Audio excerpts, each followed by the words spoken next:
మీకు వార్తలు రాయడం, విశ్లేషణ చేయడం వచ్చా? అన్యాయాన్ని ప్రశ్నించడం తెలుసా?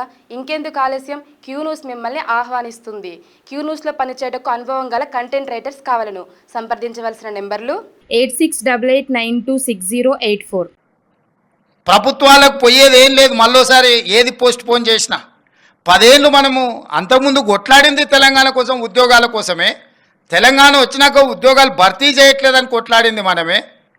ఇవాళ ప్రభుత్వం ఒక క్యాలెండర్ డేట్స్ ప్రకారం గ్రూప్ 1 కానీ, డిఎస్సి కానీ, గ్రూప్ 2 కానీ, గ్రూప్ 3 కానీ పక్కడబందిగా ఒకదానికొకటి ఇబ్బంది జరగకుండా ఒక ప్రణాళికబద్ధంగా పరీక్షలు నిర్వహిస్తుంటే ఇప్పుడు ఆశ్చర్యకరంగా పరీక్షలు వాయిదా వేయండి అని కొట్లాడుతున్నారు. ఇంతకాలం 10 ఏళ్ళు మనం కొట్లాడింది పరీక్షలు పెట్టండి, పరీక్షలు పెడతారా లేదా, మేము ముదిరిపోతున్నాం, బెండకాయ ముదిరిపోయిన పిల్లగానికి వయసు మీద పడ్డ దేనికి పనికి రాకుండా పోతాడని ఇంతకాలం కొట్లాడి ఇప్పుడంటూరు లేదు నువ్వు వాయిదా లేయని. డిఎస్సి నోటిఫికేషన్ 2 సంవత్సరాల కింద ఇచ్చిన నోటిఫికేషన్.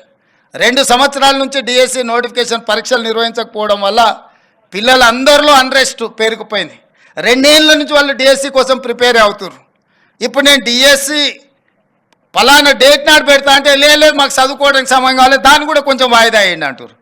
అరే రామా, 10 ఏళ్ళు నోటిఫికేషన్ రాలేదన్నారు, 2 ఏళ్ళ కింద డిఎస్సి నోటిఫికేషన్ వచ్చింది, 2 ఏళ్ళ నుంచి వాయిదాలు పడుతూనే వచ్చింది. ఈ 2 ఏళ్ళలో పిల్లలు చదువుకోలేదా?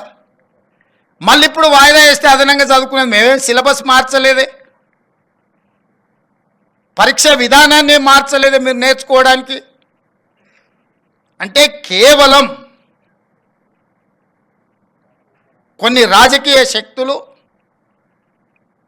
కొన్ని కోచింగ్ సెంటర్ల యజమానులు ఆన్ టైంలో పరీక్షలు అయిపోతే నష్టం జరిగేది రాజకీయ నిరుద్యోగులకు, ఎస్టాబ్లిష్ చేసుకున్న కోచింగ్ సెంటర్లకు. ఎందుకంటే ఏ పరీక్షలు ఆ పరీక్షలు అయిపోతే పిల్లలు ఈ ఉద్యోగం రాకపోతే వాడు ఇంకో దానికి వెళ్ళిపోతాడు ఆటోమేటిక్గా.